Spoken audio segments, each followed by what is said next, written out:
Bueno, de nuevo, bienvenidas y bienvenidos. Muchas gracias por asistir a este conversatorio. Vamos a dar inicio con la presentación de los asistentes y para eso pues tenemos una de nuestras invitadas que es muy especial para el colectivo Tandem, que es Marian Rodríguez. Entonces le doy la palabra a ella para que nos dé introducción a la charla, ¿vale? Gracias, Carlos. Bueno, buenas tardes a todas y todos. Para mí es un honor estar moderando esta conversación. Gracias al colectivo Tandem por la invitación, gracias a César, a Juan David por haber aceptado también este llamado a una conversación más que necesaria, urgente. Bueno, yo soy la directora de la librería URC y tuve la ventaja y la oportunidad de haber recibido una de las etapas de este proyecto que nos convoca hoy, cuando los pájaros no cantaban, y pues haber vivido la experiencia con Julián, con Carolina, me permite estar aquí con mucha convicción también para moderar el espacio. Entonces, gracias, Juan. Voy a empezar haciendo una rápida presentación. El colectivo Tandem está compuesto por Carolina Arévalo Castro, artista visual, especialista en fotografía y magíster en producción artística. Su trabajo artístico se centra en temáticas autorreferenciales, donde explora conceptos como la identidad, la memoria y la huella, usando su cuerpo como herramienta y territorio de creación para materializar sus ideas a través de la fotografía, el audiovisual y la performance. Su trabajo ha sido expuesto en el Museo de Arte Moderno de Bogotá, el Centro Cultural Gabriel García Márquez, en la Embajada de Colombia en España y el Museo Leopoldo Rotter, entre otros. Julián Rodríguez, arquitecto y especialista en fotografía de la Universidad Nacional de Colombia, magíster en producción artística de la Universidad Politécnica de Valencia, con 10 años de trayectoria artística. Nos acompaña también Juan David Correa, fue ministro de las Culturas, las Artes y los Saberes del gobierno de Gustavo Petro, escritor, periodista. Nos acompaña también César López, músico, compositor, multiinstrumentista y, pues muy importante mencionar, mensajero de la no violencia de Naciones Unidas, con múltiples proyectos que han abanderado la defensa de la paz. Entonces, nuevamente, gracias por estar acá, gracias por la invitación. Cuando los pájaros no cantaban, historias del conflicto en Colombia, es el volumen testimonial del último informe de la Comisión de la Verdad, publicado en 2022, que básicamente hizo una compilación de testimonios de las víctimas y varios actores del conflicto armado en Colombia. Basado en este trabajo, el colectivo Tandem decide empezar a hacer una serie de trabajos creativos y artísticos que componen este proyecto que nos convoca hoy. Entonces quisiera que nos dieran un poco más de contexto y detalles de cómo inició este proyecto y cómo ha ido evolucionando, ¿no? Porque se ha compuesto por varias etapas. Bueno, como ya lo mencionaste, el título de la pieza, Cuando los pájaros no cantaban, viene del mismo volumen testimonial del informe final de la Comisión de la Verdad. Como hay tantos testimonios sobre el tema de pues, cómo se ha vivido la violencia históricamente en Colombia, nos llamó la atención un capítulo en particular que se titula Las palabras como armas, que también es el capítulo que le da título a esta conversación. En ese capítulo se reúnen testimonios de personas que han vivido el conflicto, pero que en su inicio ese modo de violencia que atravesaron fue sobre todo a través de la palabra. Y esa palabra fue pues precisamente un señalamiento, una forma de estigmatizar pues al otro a partir de sus condiciones geográficas, políticas, sus maneras de ver el mundo, incluso por temas raciales, también hay muchos testimonios de población LGBTIQ+. Entonces reúne todos estos testimonios y da cuenta de cómo esas palabras llevaron eventualmente a violencias mucho más grandes. La violencia empezó a través de la palabra, pero luego se materializó en desplazamientos, en asesinatos y en formas de violencia mucho más explícitas. Entonces lo que hacemos con el colectivo Tándem es tomar ese volumen testimonial y hacemos una acción performática en donde la intención es un poco hacer una purificación de esa palabra violenta. De ahí sale la instalación que ustedes ven al fondo de esta sala, que básicamente es ese volumen testimonial, ese capítulo. Todo ha pasado, cada una de esas hojas han pasado por agua. En el agua, entonces, se realiza una acción performática que también podrán ver de pronto al final de la conversación, está proyectada en el video que está acá abajo. En el agua las hojas ingresan y se empieza a hacer ese gesto simbólico de limpieza con las manos. Y luego pues queda el registro de esas hojas acá, que si ustedes se acercan pues se ve precisamente el paso del agua por las hojas. Las hojas se ve que pues han estado en agua y las letras ya están un poco más difusas, entonces básicamente la intención de la pieza es hacer esa limpieza simbólica de la palabra violenta que nos ha atravesado en el conflicto y pues también como sociedad. Ese es como el contexto general de lo que trata la pieza. Casi que se puede decir que este volumen testimonial es como la gran apuesta de memoria de la comisión, ¿no? Porque de alguna forma, más allá de los relatos, es casi que hacer una compilación del eco que la violencia y el conflicto armado dejó y sigue dejando en las personas que pues vivieron la guerra. Y yo diría que cuando ya después se lee más allá de la vivencia directa de la guerra, en general, como lo dices, en la sociedad.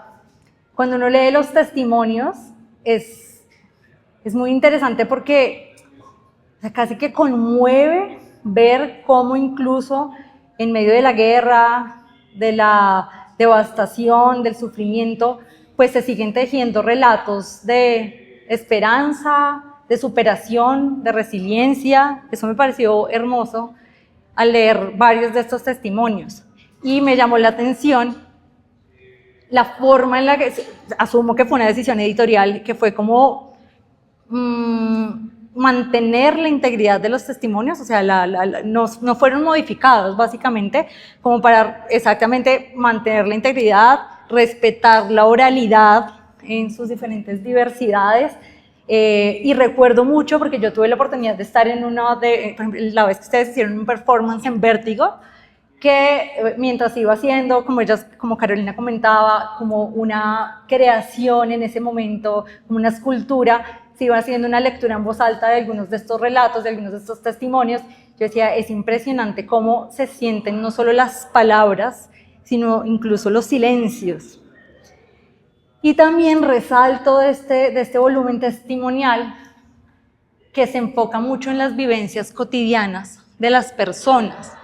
Más allá de la descripción de la violencia literal, que es lo que más se ve cuando se trata de narrar la violencia o el conflicto, y eso me hizo pensar en un libro que les recomiendo mucho, de una autora bielorrusa, Svetlana Alexievich, que se llama La guerra no tiene rostro de mujer, porque lo comparaba. Yo creo que había algo parecido en cuanto a esta intención de mantener los testimonios muy íntegros, no alterarlos, y sobre todo en esta intención de narrar especialmente la cotidianidad, en ese caso de las mujeres que habían sido parte de la guerra y del Ejército Rojo.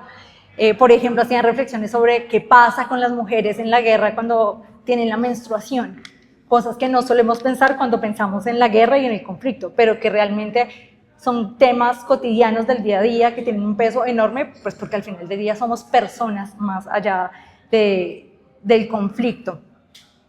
Entonces, eso me hizo también reflexionar sobre cómo en Colombia muchas de las discusiones alrededor del conflicto han sido más enfocadas en lo literal de la violencia, casi que en lo grotesco muchas veces, ¿no? Entonces la masacre, la decapitación, la motosierra, y esto hasta cierto punto considero ha creado cierta, no sé, como que la gente tenga una barrera para acercarse a estas temáticas, como un desdoblamiento de la experiencia.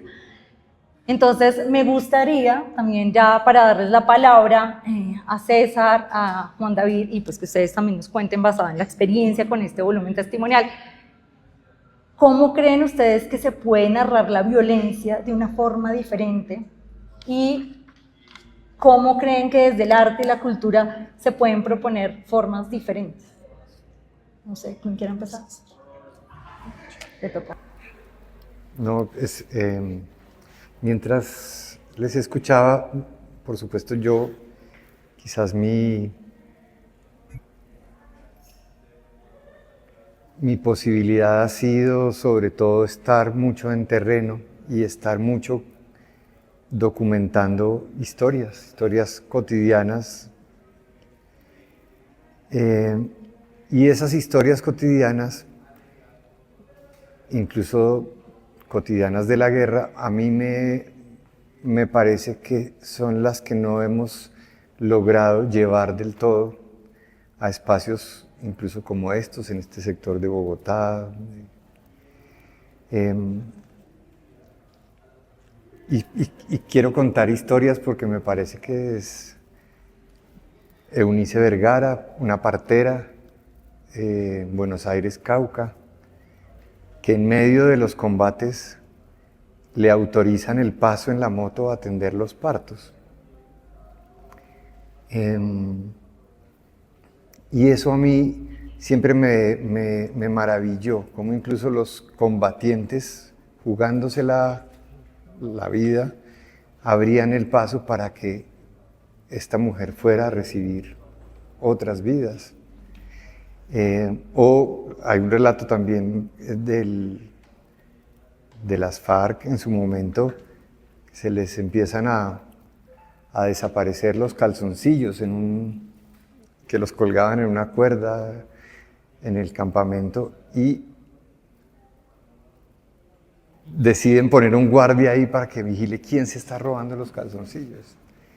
Y pasan las noches, se roban los calzoncillos y un día se dan cuenta que es una chucha la que se está robando los calzoncillos. La persiguen para matarla y cuando llegan al lugar donde ella los lleva, se dan cuenta que está haciendo un nido de calzones para unos chuchitos que acaba de tener. Y la adoptan y la llevan al campamento y se dedican a cuidar las crías entre todos. Y ese tipo de cosas a mí siempre me han maravillado de nuestra realidad, que creo es donde habitan también muchas de las respuestas de esa distancia de la que hablas. Hace poquito que estamos trabajando en un concierto para los 10 años del Acuerdo de Paz y tuvimos una reunión con firmantes y me habla Pastor Alape y dice, necesitamos humanizar a los combatientes. Y me llamó la atención que haya que humanizar, que ella sea una palabra que tengamos que usar todavía. Que una persona salga de la reunión después de oírlos y diga, es que son hasta chéveres, dice. Entonces, creo que esa ha sido la gran victoria del relato, de la narrativa, de los amantes de la guerra, del aparato dispuesto a enfrentarnos, donde nos han ganado ese terreno. Y yo sí creo que hay una crisis profunda nuestra, no creativa, pero hemos perdido terreno en la capacidad de transmitir símbolos, signos, emociones con nuestras puestas en escena. Y ahí es donde creo que está el reto nuestro en este tiempo que se nos avecina.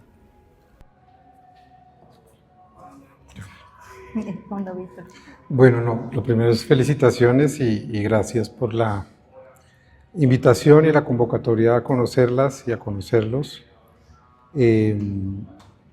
Digamos que pensando en lo que dice César y en lo que contiene el volumen, que me parece que es uno de los volúmenes más importantes de lo que hizo la comisión, que creo que es muy importante en general, pero acá hay una mirada y una decisión, si se quiere, de hacer algo novedoso, no solo porque el testimonio sea novedoso, no lo es en el sentido de la narración sobre nuestra violencia, sino porque pone el acento sobre los pájaros.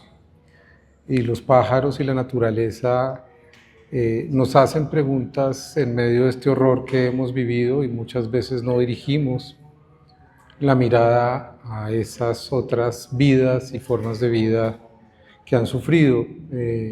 Mi hijo, que tiene 9 años, mi madre perdió a sus padres en Armero, Tolima, el 13 de noviembre de 1985, mis abuelos, y yo llevaba 25 años trabajando el tema de Armero, y cuando lo llevé por primera vez, se quedó mirando y me dijo, ¿y qué pasó con todos los animales que vivían en Armero? Los perros, los gatos, las vacas.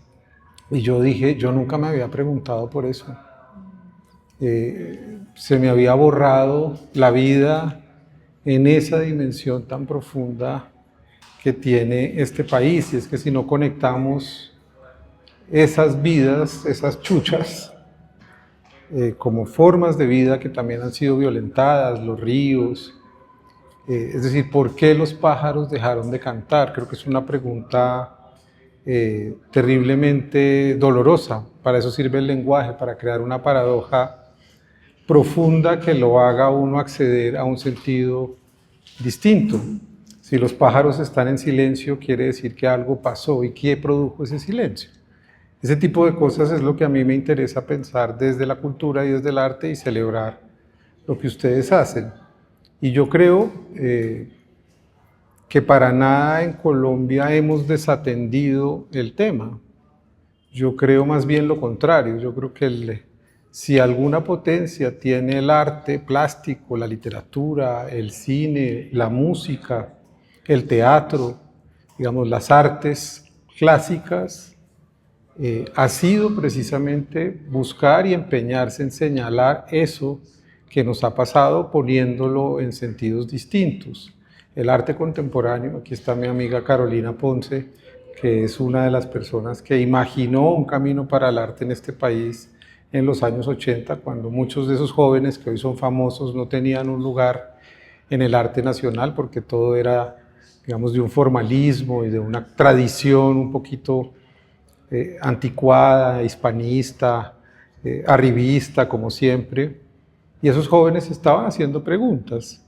Y si uno examina el camino de todos esos jóvenes, sin mencionar ningún nombre, lo que encuentra, y ojalá lo hiciéramos todos, es una historia de la violencia en Colombia. Otra historia, una historia de las imágenes, una historia de esos diálogos que no se han producido probablemente entre ciertos sectores sociales, pero que están ahí. Conectar eso de nuevo creo que es importante, es decir, no asumir que por no ser un asunto predominante, generalizado, que la gente haya entendido, el arte, lo simbólico no ha hecho un gran esfuerzo en el país. Es decir, si podemos hablar de un escritor en todo el mundo y nos ocupamos de leerlo con juicio, no solamente citando el lugar común de las mariposas amarillas, sino la violencia que entrañan sus propias novelas y su búsqueda para poder construir un mito, que es el mito de 100 años de soledad, entonces encontraremos también otra idea de la violencia. Y así sucesivamente en la poesía, en el cine, en la música. La música, por ejemplo, no en lo evidente de, se ocupó de componer algo para la masacre del Salado, no. Como músicos como César, como Daniel, que también está aquí, que es mi hermano, ya en finales de los años 90 se preguntaron por esos otros que eran músicos en esos territorios y fueron a conocerlos y fueron a aprender de ellos, valorando algo que era absolutamente desvalorado y que estaba siendo además masacrado, desplazado, como lo muestran ustedes. Entonces, ¿yo qué creo? Para hablar de la pregunta que nos hace Marian, creo que tenemos que empeñarnos un poco más en atar esos hilos generacionales, porque el arte y la cultura en Colombia y las tradiciones y las culturas y los saberes locales quizás tienen la respuesta para construir no un símbolo único, sino una multiplicidad de símbolos que al mostrársela a esos poderes que hoy se quieren entronizar, a estos comediantes, figurantes, que están de alguna manera actuando impertinentemente todo el tiempo. Al conectar todo eso, lo que se muestra es una diversidad tan poderosa y tan potente que ese símbolo pocas sociedades lo tienen en el mundo. ¿Qué sociedad tiene 115 pueblos indígenas, culturas afro, que han conservado la memoria de la Senegambia del África, pueblos gitanos, campesinos que en este gobierno anterior fueron reconocidos? 8 millones de personas se reconocen como campesinos y tienen una cultura y la viven y la experimentan, como dicen ustedes, cotidianamente. Entonces, hay que abrir eso, porque me parece que no nos podemos encerrar solo en la obcecación de que el dolor nos ha gobernado y no hemos hecho más que padecer, sino que ha habido, como lo decía Marian, y con eso cierro, una constante práctica de la esperanza radical a través del arte, la cultura, la imaginación, el saber, la lengua, lo cotidiano, el cuidado, el feminismo, las juventudes. Es decir, aquí hay unas cosas que yo creo que no podemos suspender en este momento. El estallido social de 2021 fue un estallido efectivo porque fue un estallido de la imaginación. No fue un estallido de la violencia como lo quieren poner hoy. Y gracias a esa imaginación se conectaron sectores sociales que no marchaban, pero el Carulla de la 85 aquí a 5 cuadras estaba movilizado.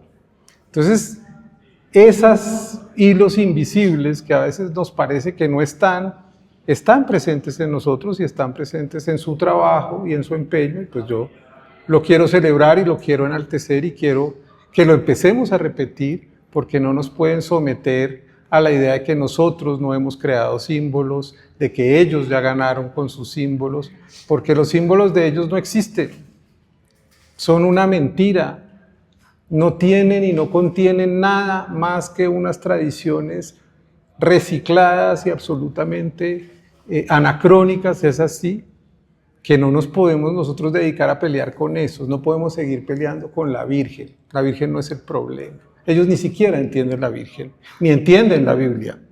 Entonces nos toca sofisticar, digamos, creo hoy, y cualificar y sentirnos profundamente orgullosos de personas como ustedes, de personas como Eunice, como César y como un país que a donde uno vaya tiene una librería puestecita en un rincón por una mujer que cree que hay que leer con otras mujeres. Entonces, la vida es una maravilla en este lugar. No nos pueden someter a la tristeza. Bueno, gracias por cerrar con ese mensaje de esperanza. Estaba pensando un poco en lo que ustedes decían, y claro, los símbolos, los mitos. Al final la cultura o las culturas son una construcción social, ¿no? Son una construcción de las personas, de la humanidad, que tiene un poder transformador enorme, pero que a su vez puede ser transformada para diferentes fines, para bien o para mal. Y asimismo la palabra, ¿no? La palabra, cuando pensaba en el título del conversatorio, las palabras como armas, pensaba yo también, bueno, recordé el título de un libro de Emma, que compila varios relatos, artículos, ensayos de Emma Goldman, que fue una anarquista, feminista, lituana, bueno, en esa época no era Lituania, pero... y ella era una fiel defensora de la palabra, ella la atesoraba desde una perspectiva más de la resistencia, e incluso decían que Emma Goldman era capaz incluso de desafiar a los suyos con tal de defender o de permitir el acceso incluso de sus opositores a la palabra. Entonces, cuando pensamos en la palabra como arma, pueden venir muchísimas interpretaciones, pero al mismo tiempo, claro, la palabra como arma también puede ser usada para ejercer violencia. Entonces, quisiera que ahora habláramos un poquito y reflexionáramos sobre eso, las palabras como armas y cómo se ha usado la palabra para también como exacerbar un poquito esas experiencias tristes, empezar a señalar, estigmatizar y pues sí, tristemente hacernos daño como sociedad. Entonces ahí quisiera darles la palabra para que nos cuenten también basado en la experiencia de este proyecto, ¿qué reflexiones les suscita esta expresión de la palabra como arma o las palabras como armas? Bueno, yo creo que cuando nos enfrentamos a los 11 tomos del informe, esto es una enciclopedia completa, pues la gran pregunta era, bueno, ¿y por dónde abordamos el proceso investigativo? Entonces empezamos a hacer como una lectura juiciosa donde se hace un relato supremamente crudo, visceral, de todas las violencias que hemos vivido en Colombia. Y de alguna manera me entristeció sentir en primera persona la pérdida del asombro hacia la muerte. Yo siento que eso es algo que nos conecta a todos como colombianos, y es que hemos perdido la capacidad de asombrarnos con la muerte, y sobre todo con muertes tan trágicas. Y claro, normalmente yo decía esto como de la sociedad allá afuera, pero no, que yo tal vez no la había perdido, tal vez me imaginaba. Pero al leerlos como que pues era estar leyendo un periódico más. Entonces ahí ya hice como un primer clic y dije como, esto está muy extraño. Cuando llegué a este volumen, a este tomo, pues primero me parece que tiene un nombre dolorosamente poético, cuando los pájaros no cantaban. Ya ahí yo ya hice un clic de manera inmediata, y cuando empecé a entrar mucho más y empezamos como ese proceso de escarbar el tomo y el volumen y el capítulo, pues nos dimos cuenta que ahí no había violencia explícita, y de una manera paradójica me conecté muchísimo más y me dolió incluso mucho más que esas otras violencias explícitas. Entonces dije, ok, creo que por acá tenemos que irnos. Creo que de alguna manera también lo que sucedió fue que descubrimos que ese conflicto también lo podemos aterrizar a lo cotidiano y a lo personal, porque creo que esa es otra de las dificultades de entender el conflicto que tenemos en Colombia, y es que lo vemos allá como que está pasando en otras tierras, en otros lugares, con otra gente, que es la guerrilla, que es el ejército, que son los paramilitares. Y de alguna manera cuando entendemos que a partir de la palabra se empieza a detonar toda esta cadena de violencias, entonces dejamos de ver a los agentes del conflicto allá afuera, sino hacemos parte del conflicto.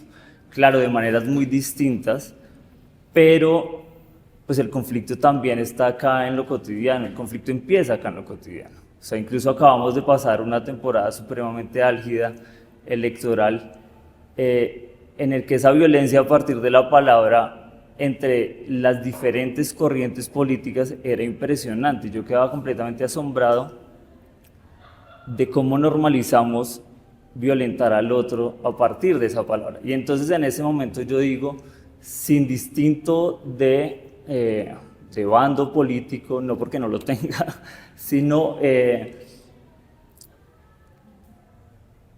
es como todos somos en ese momento, cuando escribimos un tweet, cuando hacemos un comentario, cuando hacemos una respuesta en Instagram, todos estamos detonando cuando le decimos a alguien, usted es un facho, o usted es un guerrillero, esto es básicamente lo que está instaurado acá en este capítulo, como una y otra vez estigmatizado por pensar diferente. Entonces yo creo que ahí, en ese momento, con la palabra, todos somos parte y causantes activos de esa violencia. Entonces, claro, yo creo que ese es un paso importantísimo. Primero, entender que la violencia y los problemas violentos que tenemos en la sociedad colombiana no son de otros los malos, sino que de alguna u otra manera todos estamos ahí siendo partícipes. César, reflexiones en torno a las palabras como armas. Hay un pediatra en Manizales que trabaja en los colegios diciéndole a los niños que no usen malas palabras, que no digan malas palabras. Y ese trabajo que él hace parte un poco también de la premisa de la capacidad que tenemos de dañar con el lenguaje. Pero a mí me ha interesado mucho del trabajo de este pediatra es que han logrado instalar una cierta capacidad crítica en los estudiantes, donde son mucho más cuidadosos como generación frente a cómo construyen su realidad, cómo la escriben, cómo la cuentan. Y a mí me gustaría imaginarme quizás un país que tenga por lo menos ese nivel del que habla también el profesor Julián de Zuviría, esa capacidad de lectura crítica de su propia realidad, que es donde además empieza a gestarse quizás esa reconciliación preventiva de la que habla Elías López, de que no heredamos ni la rabia, ni el odio, ni el desatino, ni la locura de nuestros padres, madres, sino que construimos una nueva realidad basada en otro tipo de vínculos, más amorosos, más sensibles, capaces de imaginar. Y yo creo que ahí las artes juegan un papel fundamental en el otorgarle a niños y niñas posibilidades de imaginar futuros distintos, de pintarlos, de cantarlos, de bailarlos. Me acordé también ahorita, mientras los oía, de la cárcel de Buenaventura, que se inventaron un dialecto con toallas para hablar de celda a celda sin tener que hablar. Con los gestos de las toallas se dicen cosas. Y eso me llamó profundamente la atención, pero es como nosotros en las situaciones más extremas, le hemos salido, como dice Juan David, le hemos salido al paso con creatividad, con esperanza, con soluciones, con capacidad de respuesta positiva, a pesar del trauma colectivo que cargamos, que yo sí creo que es un tema al que no le hemos entrado de manera suficiente, pero esto para decir que esas palabras, que a veces ni siquiera suenan, Lederach habla de lo innombrable, ¿no? de esas cosas que ni siquiera somos capaces de ponerle una palabra porque es tan atroz, tan doloroso, pero que siempre encontramos la forma de transmitirlo. Esa emoción viaja de una persona a otra, a pesar de que no tenga nombre o descripción. Cuando en el estallido social escuchábamos muchas de las grabaciones de lo que pasaban en esos enfrentamientos entre piedras y balas, me llamó mucho la atención cómo se agotaba el lenguaje. Digamos, rápidamente el grito de un lado hacia el otro, independientemente de la situación, que pasa por el cliché de restarle la masculinidad al otro, supuestamente atacándolo como te faltan huevas, no tienes pantalones, y cómo las palabras se acabaron también. Ni siquiera era una gran capacidad de lenguaje, sino todo lo contrario. Cuando llegamos a la brutalidad, las palabras ya no existen, ya no son suficientes, ya no cuentan lo que hay que contar. Y entonces empiezan a emerger otras formas, otras necesidades. Y ahí vuelvo y pongo al arte como una posibilidad de plantearnos unos nuevos códigos, unas nuevas maneras, unos puentes, unos códigos que nos planteen salidas además, salidas concretas. Siempre nos han de alguna manera visto como quienes no podemos plantear más que utopías, metáforas, y que no somos capaces de plantear la alternativa que abre la puerta, que transforma una realidad. Y yo sí siento que nosotros, en este recorrido del que además hemos sido testigos, lo que vemos es todo lo contrario. Vemos procesos como este, proyectos artísticos que transforman de maneras concretas las narrativas, las vidas, las posibilidades, los imaginarios, y después más allá, ¿no? Hasta las políticas públicas, que a veces quisiéramos ser muchos más, muchas y muchos más haciendo todo esto, que quisiéramos tener la potencia de la inmediatez, que no, pero creo que, por ejemplo, 8 o 10 años que tardamos haciendo un disco o una película, que es tal vez la velocidad de la violencia a veces es lo que la mantiene viva, ¿no? Su capacidad devastadora en lo inmediato, versus nuestro proceso de poner esos cimientos lentamente, con mucho cuidado. Y por supuesto, para alguien que necesita respuestas rápidas, termina recurriendo a la violencia. A mí me convoca mucho el llamado de Juan David y también del proyecto y también de la comisión a la relación con la naturaleza. Esa es una cosa que quizás es donde habita la respuesta final de todo. Es la abdicación como seres humanos de nuestro aparente poder frente a quienes realmente nos han otorgado la sabiduría, la tecnología, la forma, el color, la intuición, y el permitirse ir descubriendo a través de nuestros procesos artísticos cada vez más esa sabiduría. Yo siempre que voy a colegios o a universidades hablo del zorzal, que es un pajarito que llevan 30 años estudiándolo de manera muy juiciosa en Estados Unidos, y el zorzal anticipa los huracanes. Detecta que viene un huracán antes de que el huracán se forme, y el tiempo del día en que migra determina la intensidad del huracán. Eso a mí me ha interesado mucho, pero sobre todo porque me vuelve a conectar con la cantidad de sabiduría que no hemos sido capaces, a la que no hemos sido capaces de responder de maneras dignas en cada uno de los seres.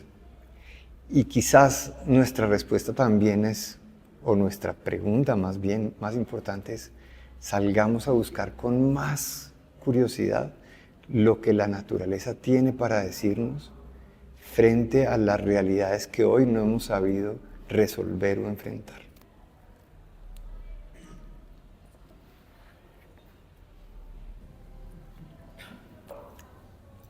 Me gusta mucho esa dimensión también de lo que acabas de hablar, ¿no? De la naturaleza y pensaba justamente en cómo se normaliza, por ejemplo, ese insulto de que usted es un animal o algo así, ¿no? Como si fuera siempre desde una mirada muy, pues, súper especista, como muy superior frente a esas otras formas de vida.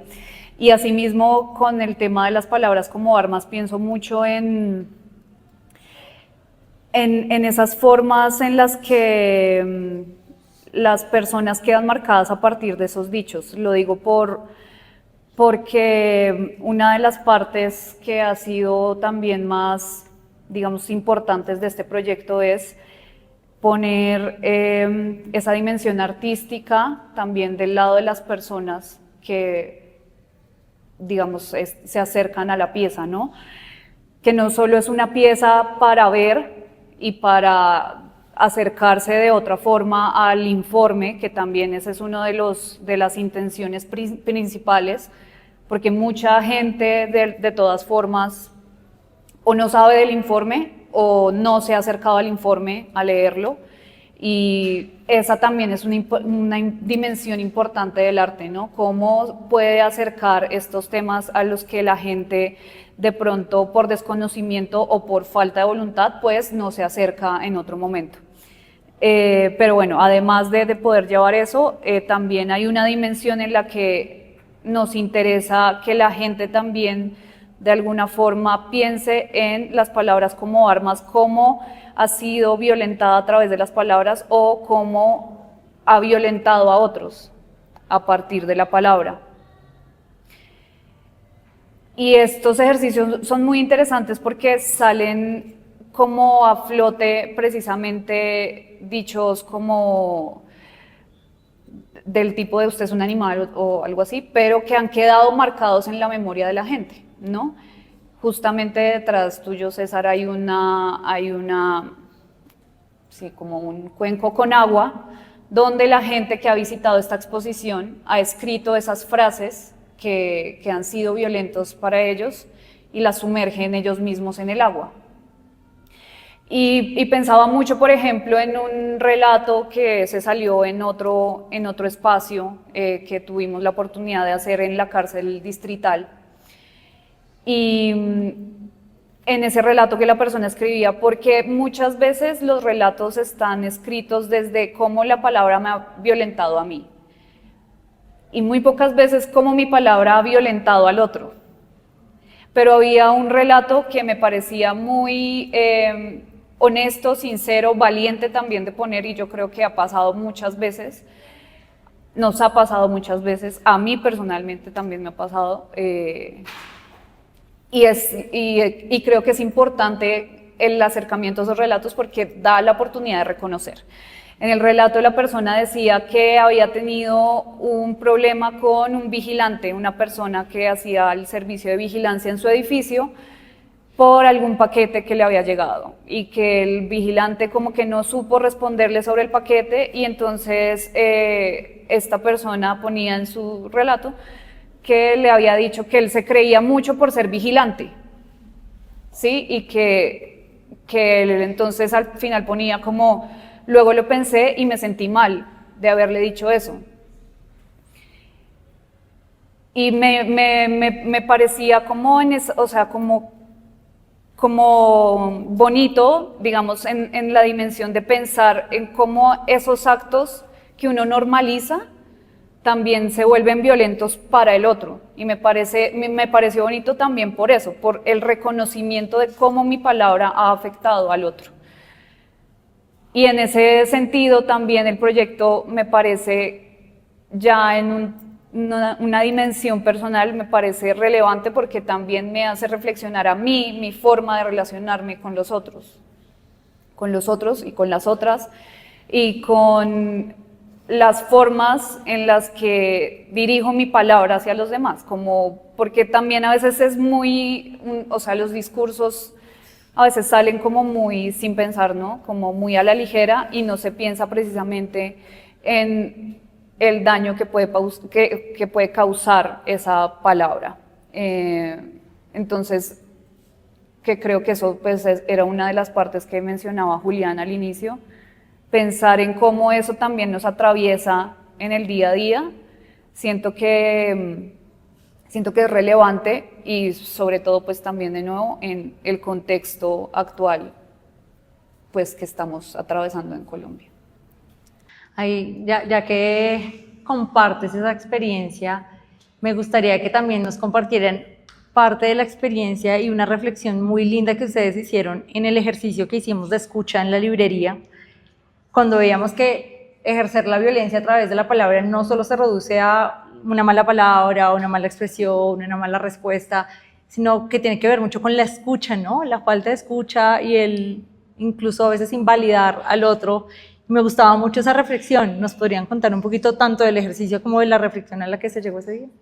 El ejercicio de construcción colectiva. Sí, bueno, es que digamos que esta exposición, esta obra de alguna manera ha sido itinerante, se ha presentado y se ha activado en diferentes espacios, en cárceles, en colegios, en librerías. Y normalmente para romper el hielo nos gusta iniciar con una dinámica de una construcción colectiva de un relato. La idea es que yo empiezo a decir, también de improvisación un poco, entonces la idea es que yo empiezo con el relato, doy algunos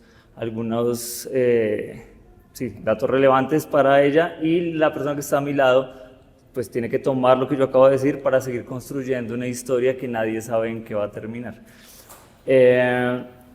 digamos que tiene dos sentidos que me parecía muy potente, y es la capacidad de construcción colectiva que podemos llegar a tener también a través de la palabra. Entonces digamos que era una mirada más positiva de esa palabra, como colectivamente también la podemos usar para hacer algo bello, algo artístico, pero también me daba cuenta, y nos dábamos cuenta cuando terminaba la actividad, y es que muchas veces las personas eran más preocupadas por qué iban a decir que por escuchar al anterior y al anterior y al anterior. Entonces, normalmente cuando me llegaba la palabra a mí, yo empezaba la historia de cero.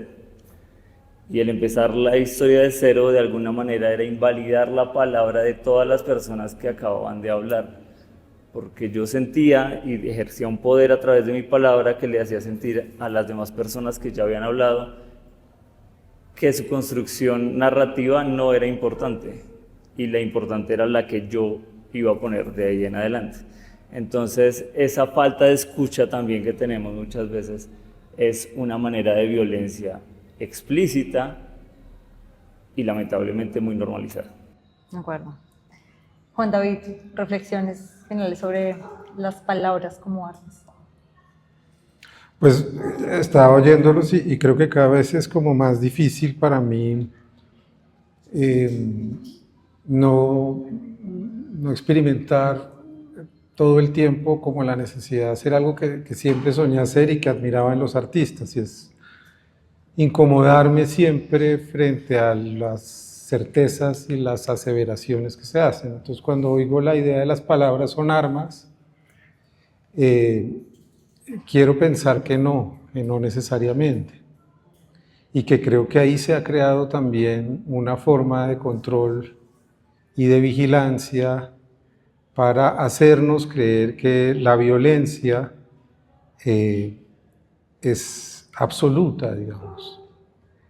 Y en ese sentido, cuando la enunciamos, como nuestra situación es violenta, es como si toda ella cupiera en esa palabra. Y no cabe, por lo que he dicho antes. Las palabras son como armas, o más bien pueden serlo, pero tendríamos que insistir una y otra vez, es quién pronuncia las palabras. ¿Quién pronuncia la palabra para que esa palabra se convierta en violencia? ¿Se convierte en violencia o pensamos en la idea de crueldad, que es la idea del mundo hoy? No es la violencia en el sentido estético o en el sentido humano profundo, que es una de nuestras potencias humanas, no podemos olvidarlo, sino es la crueldad, es decir, la necesidad de dañar a otro ser vivo, a otra forma de vida.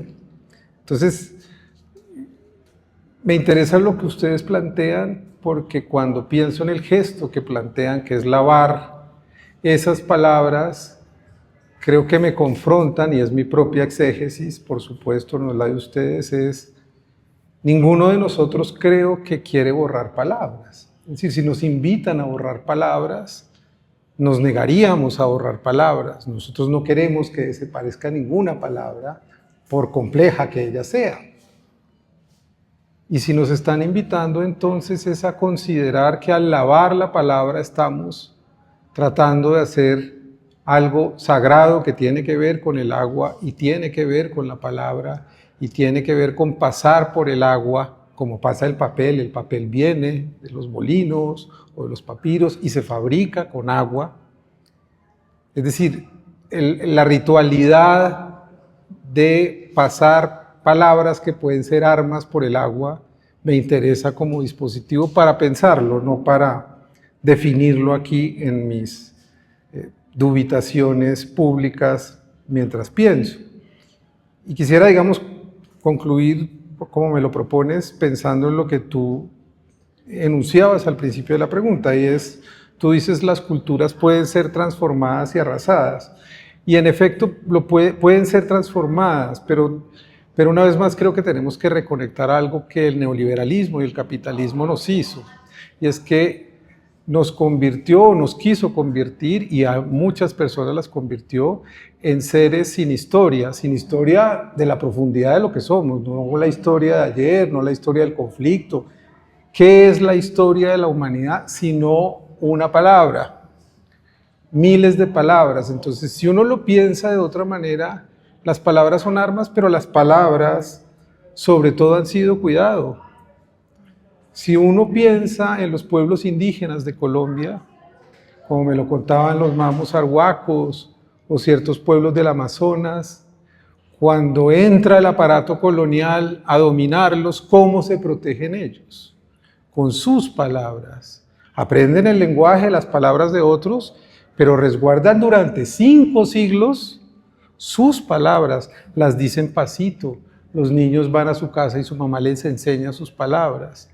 Y esas palabras han sido la resistencia y el cuidado, y no las armas para aniquilar a otro, sino para seguir creyendo que después de ellos la expectativa de mantener una cultura no solo está en nuestras circunstancias, sino en lo histórico.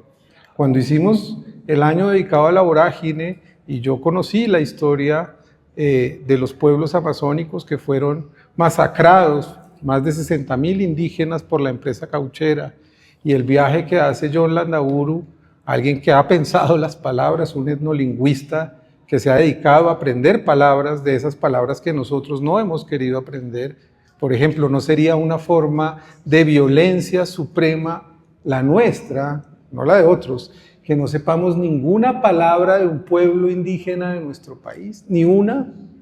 No es una omisión de una violencia brutal que nos esforcemos por aprender la palabra del colonizador, pero la palabra de aquellos que nos rodean no nos importe. Eso es lo que yo creo que tenemos que ponernos en cuestión, porque es lo que nos quieren imponer una y otra vez. Solamente querría contar la historia de John Landaburu, que en la Universidad de los Andes coge un vuelo con sus alumnos, un vuelo, me imagino que un hidroavión en los años 60, y cuando llegan todos estos pichones de antropólogos, eran que los Muinán, ¿quién era ese pueblo allá en los Muruy? Pues eran poquitos, los huitotos. Y entonces cuando llegan estas personas que vienen ya John había estado ahí, había estado en contacto con ellos, se había medio comunicado, y ellos habían entendido que venían a visitarlos, tenían un carnaval montado, una fiesta. Y todos esos antropólogos, como a mí me pasó también en La Chorrera, se bajaron con rostros adustos porque iban a visitar a un pueblo arrasado. Entonces, la conciencia era de pobre gente, hay que estar de alguna manera conmovido porque a ellos los arrasaron. Cuando les preguntan, ¿y ustedes por qué siguen bailando? Dice, por una única razón: si nosotros no seguíamos cuidando nuestra palabra y nuestra cultura, nos hubieran arrasado, pero quedamos 2 que podíamos hablar, quedamos 2 que podíamos cuidar lo que éramos, o 10 o 20, estoy exagerando por supuesto. Y esa palabra pues creció porque el pueblo se recuperó, como me dijeron ellos en La Chorrera, en el Amazonas. Gracias por su discurso conmovido, su acto de perdón, lo agradecemos. Pero nosotros ya no estamos en el canasto de la muerte, nosotros estamos en el canasto de la vida, porque si nos quedamos en el canasto de la muerte, nuestras palabras desaparecen, y nosotros no vamos a dejar que nuestras palabras desaparezcan. Entonces creo que hoy, más que nunca, frente al anhelo fascista de estas utopistas, porque aquí hay una utopía en juego y nos toca empezar a creer en nuestra propia utopía, el neoliberalismo fue el laboratorio perfecto para que nos llamaran de la manera como César estaba diciendo que nos llamaban, es decir, fue la preparación para esto. Esos son carretas, son cuentos, son relatos, nos prepararon, pero prepararon sobre todo el ascenso de una utopía fascista que lo que quiere es arrasar las palabras y convertirlas en números y en algoritmos y en otras formas de control que creo que son las que tenemos que combatir. ¿Y cómo se combate un relato o una palabra? Con la paradoja, es decir, nada de lo que nos están anunciando, de lo que nos dicen, incluso de lo que nos hemos dicho a nosotros mismos, nos puede dejar cómodos. Nos toca empezar a pensar en las palabras y en cómo esas palabras están también escondiendo muchas cosas. Eso creo que es lo más interesante del momento que estamos viviendo. que si nos inmovilizamos creyendo que nos dominaron, pues obviamente nos van a dominar, pero si creemos que las palabras no son armas, sino formas de cuidado, de información, de pasar discursos, de contarnos cosas, de producir sentidos, entonces no triunfarán. Solo pongo el último ejemplo. Es tan bella la historia de nuestra civilización y tan numerosas nuestras palabras que existen desde hace milenios, que si ustedes van al Tequendama, aquí a solo media hora el salto del Tequendama, van a encontrar pinturas de los panches, van a encontrar, es decir, palabras de los panches, van a encontrar la cultura cafetera del siglo XIX ahí, van a encontrar la violencia que se produjo ahí, van a encontrar la fundación del Partido Comunista que se produjo ahí, van a encontrar la ingeniería de los ferrocarriles que se produjo ahí, van a encontrar la majestuosidad de las aguas sobre las que se fundó esta ciudad. Todas esas son palabras que tenemos que recuperar. Ellos le temen a las palabras. Entonces, ¿quién pronuncia las palabras? ¿Cómo las pronuncian? Y César dijo algo maravilloso: no hemos pensado en nuestro trauma. Cuando a uno le hace daño una palabra, es porque el trauma se pone en juego. Y hay que empezar a pensar también, paradójicamente, como tú lo dices, ¿por qué esa palabra pronunciada por ti a mí me duele, pero probablemente pronunciada por mi mamá es un gesto de cariño, que también conoce mi trauma y me dice gordito? Pero si tú me dijeras gordito, entonces, ¿qué pasa con las palabras y nuestro trauma que se pone en juego? En fin, creo que me encanta lo que están haciendo, porque creo que lo que hay es que abrirnos, no buscar respuestas, no buscar sentidos únicos, y creo que el arte sirve para eso, para que sigamos haciéndole preguntas, y entre más preguntemos, esta gente se va a quedar más absorta, créanmelo. Están absortos ya, no saben qué hacer en 8 días, no, uno los ve, no saben qué hacer. Gracias, Juan David, porque creo que, bueno, lograste voltear un poco, como no sé, como el sentido de la conversación, de recordarnos lo oscuro de, no sé, sí, de la historia, de la violencia, el dolor, el sufrimiento, y al final siempre llevándonos más a un sentir de esperanza, que creo que es lo único que nos va a salvar en estos momentos. Y creo que ahí también recuerdo mucho tus palabras, César, porque sueles hablar de la esperanza como casi que como un acto de resistencia. Entonces, pues nada, una invitación también a todos y a todas a mantenernos y a cuidar la esperanza y a no perder la emoción por la paz. Gracias.